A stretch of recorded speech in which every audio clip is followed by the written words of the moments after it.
아까 김관진 석방전에 언론 플레이하고 뒷 분위기 잡은 거하고 이것도 저는 그냥 넘어갈 수만은 없다고 보입니다. 그러니까 이 사건이 일어나고 이게 보도가 되고 장시호가 재판장에 증인으로 출석해서 나도 신변의 위협을 느낀다. 증언을 할 수 없다. 이렇게 안 됐거든요. 나왔죠. 그러니까 이렇게 되니까 진짜 뭔가 보이지 않는 손이 움직여가지고 설사 정유라의 뭐 목숨을 뺏는 거 이런 건 아니어도 그렇죠. 증언할 때 위협을 줄 수 있겠네. 아니 이미 충분히 아니 지금 이 재판이 끝난 게 아니라 진행 중이기 그러니까, 때문에 지금 연관해서 지금 있긴 보이지 않는 손 얘기 나왔으니까 관련해서 정유라가 습격을 당했어요. 이 지금 이모 씨라고 하는 사람이죠.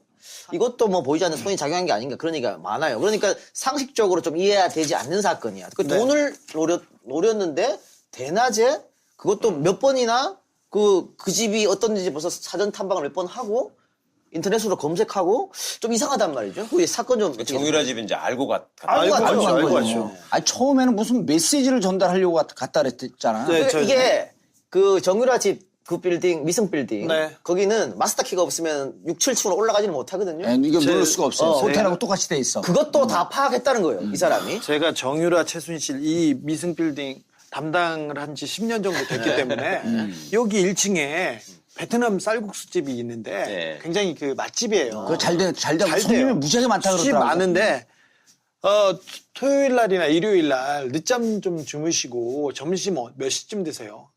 1시, 2시 이렇게 먹게 그렇죠. 되죠. 늦지막하게 하지. 그래서 토요일 날 3시는 그 미승빌딩 1층이 가장 붐빌 때예요. 거기는 1시 넘어가면 줄을 서기 시작해서 3시까지 줄을 서요. 사람이 많아서 토요일, 일요일 날? 네. 토요일 날 특별히 일요일보다 토요일 날 많아요. 제가 토요일 자주 가지 않습니까?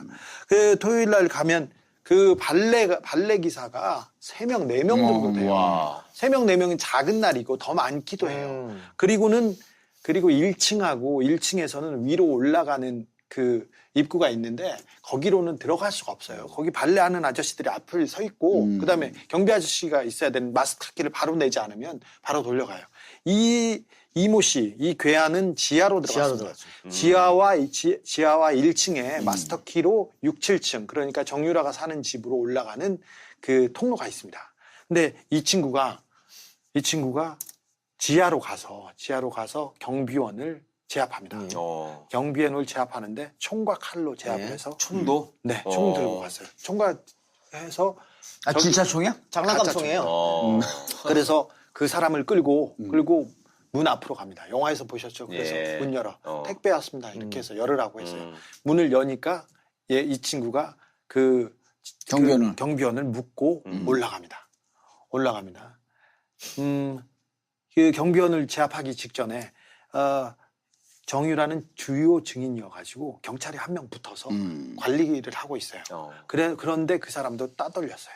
그리고는 6층에 올라가면 보모가 있어요. 예. 보모. 아이 봐주는. 이 보모는 VIP입니다.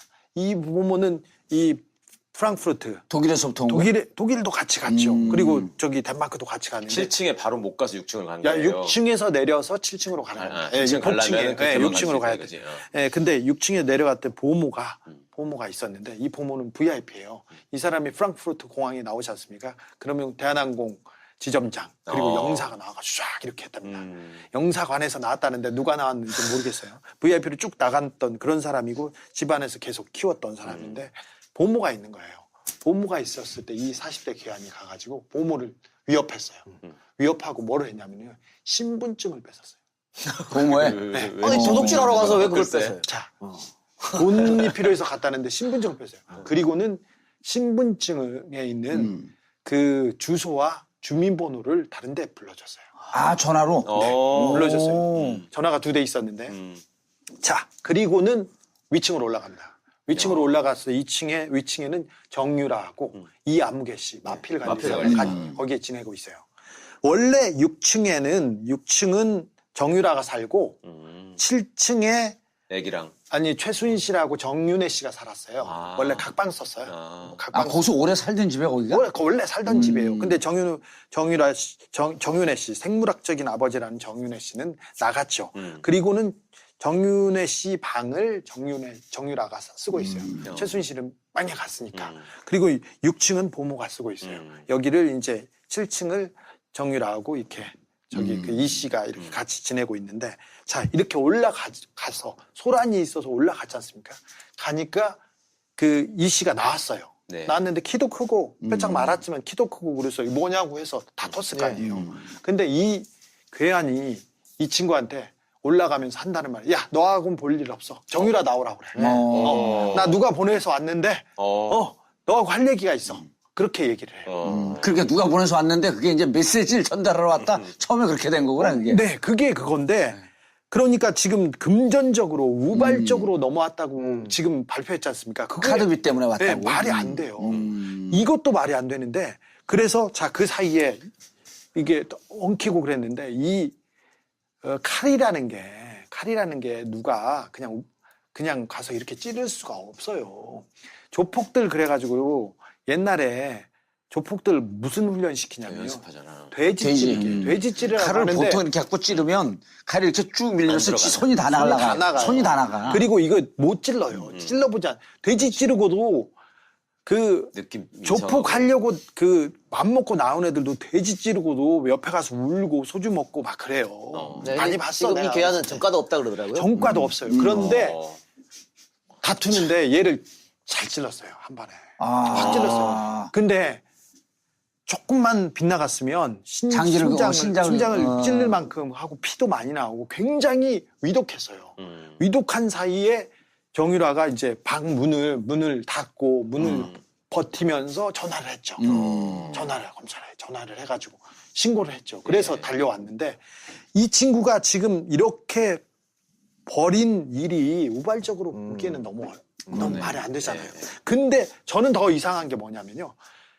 사건이 일어나자마자 속보가 바로 떴는데 우발적 범행. 그리고 두 번째로 생명지장 없어. 그래가지고 금전 거래로 보인 금전 거래가 아니라 금전 관계가 있었다고 그랬죠. 금전 관계를 있었다. 그리고 그다음에 돈을 받기 위해서 벗기 위해서 강도지 이렇게 나왔는데 이걸로 보기에는 너무 이상해요. 그 괴한 이모 씨도 처음에는 금전 관계가 있었다고 하다가 나중에는 카드빚으로 카드빚 때문에 말을 진술을 계속 바꾸고 있어요. 그러니까 금전 관계가 있다고 할 때는 정유라하고 관계가 있다는 얘기죠. 그렇죠. 취지가. 아니, 그러니까 말을 처음부터도 그리고 제일 처음에는 무슨 메시지를 전달하러 갔다라고 하는 게 처음에 나왔다가 그다음 금전 관계가 있다. 그다음 카드비 이렇게 그 말이 계속 바뀐 거지. 말이 바뀌어요. 근데 제가 보기에는 아니 근데 주 기자 궁금한 게 기자들이 취재가 된 거야 그게? 기사 쓸 때? 누군가가 브리핑을 해줬을 거 아니야? 뒤만큼 취재는 안 되지. 아니 그게 아니라 얘기가 뭐냐면 이게 여기에 들어와갖고 누군가가 긴급하게 풀을 해준 누군가가 있지 않았을 거냐 이거야. 뭐에 대해서? 그렇죠. 그러니까 이게 요 상황에 대해서 이렇게 이마저마 됐습니다라고 하는 게 이제 우리가 보이지 않는 손이라고 하는데 이 내부에 기득권 세력이라고 하는 애들이 어디서 누가 뿌락친지 모르는 거거든 지금. 그런데 하자마자 너무 일사불란하게 풀이 금방 된 거야. 그래서 경찰이 너무 빨리 움직였어요. 그러니까. 그래서 검찰에서 야 언론 플레이 하지 말라고. 그렇지 이상하더라고. 네. 스톱하라고 지시를 내렸어요. 그러더라도 계속 우발적 이렇게 나갔는데 아까 김관진 석방 전에 언론 플레이하고 뒤 분위기 잡은 거하고 이것도 저는 그냥 넘어갈 수만은 없다고 보입니다. 그러니까 이 사건이 일어나고 이게 보도가 되고 장시호가 재판정에 증인으로 출석해서 나도 신변의 위협을 느낀다. 증언을 할 수 없다. 이렇게 안 나왔죠. 그러니까 이렇게 되니까 진짜 뭔가 보이지 않는 손이 움직여가지고 설사 정유라의 목숨을 빼는 거 이런 건 아니어도 증언할 때 위협을 줄 수 있겠네. 아니 이미 충분히 아니 지금 이 재판이 끝난 게 아니라 진행 중이기 때문에 지금 이미 충분히 좋은 신호는 던진 거 아닙니까? 어떻게 보면 위협하는 거. 까불면 칼 맞는다 이거잖아요. 그렇죠. 지금. 정유라는 아시다시피 이재용과 박근혜 재판의 가장 중요한 증인입니다. 그렇죠. 증거 자체입니다. 뇌물의 증거 자체인데 이 정유라 씨가 그 진술을 좀 불리하게 이재용과 박근혜와 최순실에게 불리한 증언을 함으로써 지난 1심에서 이재용이 유죄를 받는데 결정적인 근거가 되기도 했지 않습니까? 지금 12월 1월에 지금 이재용의 2심이 들어가죠. 2심이 있습니다. 이것도 좀 걱정이 되는데 정영식 부장판사 굉장히 걱정됩니다. 자, 김관진이 석방됐잖아요. 네. 그다음에 임관빈이 석방됐단 말이야. 정유라 사건이 터졌지. 네. 그다음에 또 무슨 사건이 지금 딱 터졌냐면 추명호, 최연수 저 2차장이 네. 최연수 이 사이에 얘들하고 연락을 책임져 주고 있었던 검사 고위급이 있었다. 그러니까 네. 이건 뭐냐면 그래갖고 어제 이제 그 기획검사라고 그래갖고 이제 법조 출입 기자들한테 연락을 취해봤어요. 김씨요, 김씨. 김 씨인데 기자가 뭐라 그러냐면 그 김모식이라고 이제 SNS 지금 이름이 돌아요. 대구예요, 대구. 예. 도는데 한 명이 아닙니다 그래요. 한 명이 아닙니다. 그러면서 그래서 그럼 걔들이 이게 우병우 라인입니까? 그랬더니 뭐라고 해석을 해주냐면 우병우 라인이 아니고 지금까지 검찰의 기득권 세력이 우병우라고 하는 것을 통칭해갖고 표현되고 있었고 오히려 그 윤석열과 지금 들어온 사람들은 비주류로서 외곽에 있었기 때문에 검찰 그 기득권 애들 입장에서 야 쟤들 저렇게 날뛰다가 조금 이따 갈 거야. 그러니까 우리가 지금 여기서 버텨갖고 쟤들을 막아야지라고 하는 그 기득권 세력이 우병우 라인으로 통칭되고 있었는데 이 내부에서 뿌락치지를 하는 놈들이 한두 명이 아니라는 거예요. 그러니까 자 곧 고개 하나 움직이고 있지. 그래갖고 야 추명 후속되고 있는데 우병우 잡아놓으려고 해도 이게 안 돼. 다 이게 정보 세우고 있어. 김관진 안 들어갔어. 그거 나왔어. 임관빈 나왔어. 정유라 사건 있어. 그러니까 정유라 사건에 관련해서 최순실, 박근혜, 삼성 이쪽하고 누가 지원을 하겠어 이렇게 되면. 그러니까 그래서 이런 일련의 예. 그 상황이 하나의 궤로 움직여가는 것 같더라고요. 이런 방금 그 정의원이 해준 일련의 봉도사. 사건들. 정의원은 없어졌어. 정전 의원, 봉도사가 얘기해준 이런 일련의 사건 플러스 지금 전 용산 경찰서장 소환 조사 또 거부하고 그랬지 않습니까? 이 모든 게 다 MB 측의 마지막 발악이다 이렇게 해석하면 돼요? 저는 뭐 그 교두보를 진지를 구축하고 이제 본격적으로 싸우기 시작했다는 그런 신호로, 반격이. 네, 신호로 보입니다. 여기에 하나 덧붙이면 국정원 정치호 변호사 자살 사건. 네. 자살이 아닐 가능성이 굉장히 큰데요. 이런 일련의 사건이 마지막 발악이라고 봐야 되나요? 이명박을 비롯한 적폐 세력들이 그 예. 진지를 구축하고 이제는 뭐라고 해야 되나 공식적으로 싸우기 시작했다고 이렇게 보입니다 저는. 아니 지난번에 그 주기자하고 비슷하게 생긴 기자가 하나 와갖고 정치호 변호사가 죽었는데 바늘이 발견됐다는 거예요. 주사 바늘이 이거하고 좀 비슷하게 생겼던데. 그것도 다 제가 얘기한 거야. 당신 아니야. 아니 비슷하게 생긴 누군가 그걸 내가 있었어. 제일 먼저 봤는데 아니, 가족들이랑 바늘이 있었는데 그래갖고 이번에 변호인들이 10가지 의문을 제기했잖아요. 타살이다. 네. 그리고 죽은 상황이 자살이라고 했는데 죽은 상황이 지난번 해킹 프로그램 때 국정원 직원 죽은 마티즈 상황과 자살 사건하고 마티즈 자살 똑같아요. 사건하고 그때도 번개탄 피워놓고 자살했다는 거 아니에요. 그리고 119가 들어가갖고 바로 그 자기들 무전기를 쓰지 않고 핸드폰으로 그 망을 막으면서 썼던 거. 그러니까 이번에도 10가지 그 의혹상을 제기했잖아요. 그런 걸 보면은 거기도 무언가 거대한 손이 작용하고 있는 것 같아. 그걸 봤어요? 10가지 의혹상 다? 네, 봤는데 예. 모르겠습니다. 뭐 큰 그림으로 그리다 보면 어디까지 이빨이 맞을지는 모르겠는데 저는 일단 이명박이 모든 걸 컨트롤하는 상황은 아닌 것 그런 건 같고 아닌 것 같아요. 이명박을 대표로 하는 소위 구악 세력이 기득권 세력들. 이대로 당할 수 없다라는 네, 네. 거를 이제 하면서 움직이고 있다는 말이잖아요. 예, 예. 그거는 충분히 가능성이 있는 것 같고 문제는 이 괴한 이 씨라는 예. 사람이 이제 얼만큼 얘기를 하느냐 어디까지 조사가 되느냐가 중요할 텐데 네. 진짜 그 검찰에서 왜 쟤들한테 연락해주고 이러면서 움직였던 애들이 한 명이 아니다라는 얘기 제가 여기서 처음 듣는데 그렇다면 진짜 심각한 문제죠. 네, 뭐. 근데 오늘 경찰 발표를 보니까 벌써 선을 그었어요. 정치적 사건은 아닌 것 같다. 정치적 목적은 없었던 것 같다. 이렇게 선을 그어버렸으니까. 그 괴한에 대해서. 걔네에 대해서. 예. 그래서 그 친구가 경찰에게 뭐 다른 얘기는 하지 않을 것 같고요. 이분 분명히 담을 것 같고. 그렇다 그러면은 따로 밝히기 어렵는 거 아닙니까? 밝히기 어렵겠죠. 그리고 그 보이지 여기 김 묻은 거 아니야 얼굴에? 어디로 갔어? 강남서예요. 볼펜 뭐, 좀. 어디요? 네, 닦았어요. 다 닦았어요. 괜찮아. 다 닦여졌어. 닦였어요. 괜찮아요. 네. 그래 어쨌든 이런저런 게 있습니다만은 대세는 거스를 수 없다. 이렇게 우리가 조금 긍정적으로 바라보면 됩니까? 최 변호사님? 그렇죠. 예. 말씀 아까 주진우 기사가 해주신 것처럼 너무 많은 게 나왔고 그리고 이게 이제 큰 틀에서 흔들려 버리면 그 전까지 눈치를 보던 사람들이 자꾸 증언을 하고 제보를 하기 시작하거든요. 그렇게 되면 이 부분을 뭐 짜맞추는 건 그러니까 그 범죄 혐의를 확인하는 건 어렵지 않을 것 같고요. 네. 예. 이미 문제는 많이 튀어나오고 이 있습니다. 댓글 뭐 이런 거는 사실은 작은 거잖아. 아니, 이명박 네. 씨가 지금 아니 각하가 어느 분인데 댓글로 잡을 수 있나요?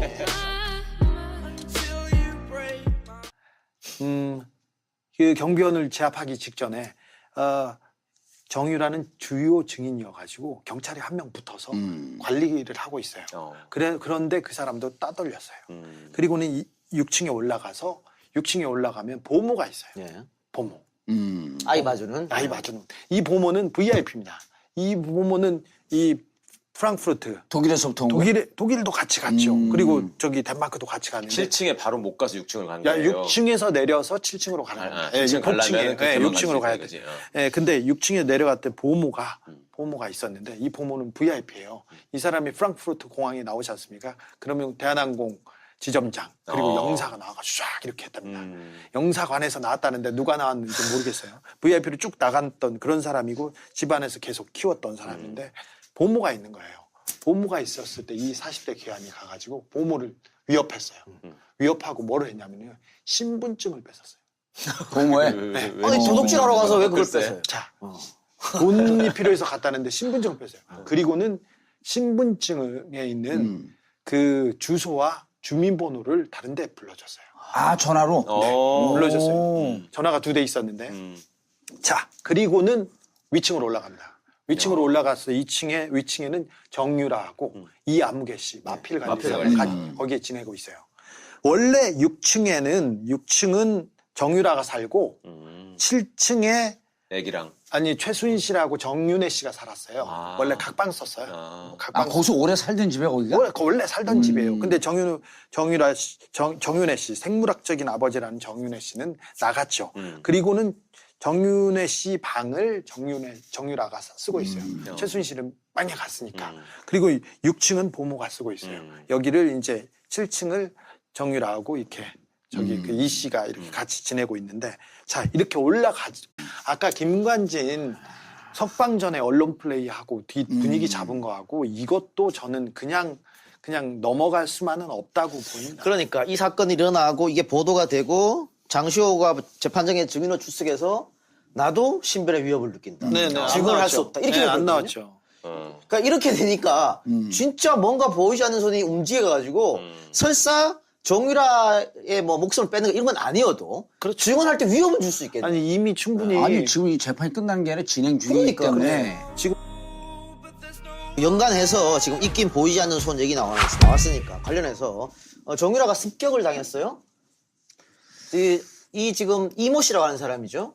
이것도 뭐 보이지 않는 손이 작용한 게 아닌가 그런 얘기가 많아요. 그러니까 상식적으로 좀 이해가 되지 않는 사건이야. 그 돈을 노렸는데 대낮에 그것도 몇 번이나 그 집이 어떤지 벌써 사전 탐방을 몇 번 하고 인터넷으로 검색하고 좀 이상하단 말이죠. 그 사건 좀 정유라 집인 이제 알고 알고 갔죠. 알고 거죠. 갔죠. 아니, 처음에는 무슨 메시지를 전달하려고 갔다 그랬잖아. 네. 그러니까 이게 그 정유라 집 그 빌딩 미성 빌딩 네. 거기는 마스터 키가 없으면 6, 7층으로 올라가지는 못하거든요. 이게 누를 수가 없어요. 호텔하고 똑같이 돼 있어. 그것도 다 파악했다는 거예요. 이 사람이. 제가 정유라 최순실 이 미승 빌딩 담당을 한 지 10년 정도 됐기 때문에 여기 1층에 베트남 쌀국수집이 있는데 굉장히 그 맛집이에요. 그거 잘 되고 손님이 돼요. 무지하게 많다 수십 그러더라고요. 많은데 토요일 날이나 일요일 날 늦잠 좀 주무시고 점심 몇 시쯤 드세요?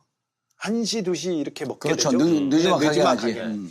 그래서 토요일 날 3시는 그 미승 빌딩 1층이 가장 붐빌 때예요. 거기는 1시 넘어가면 줄을 서기 시작해서 3시까지 줄을 서요. 사람이 많아서 토요일, 일요일 날? 네. 토요일 날 특별히 일요일보다 토요일 날 많아요. 제가 토요일 자주 가지 않습니까?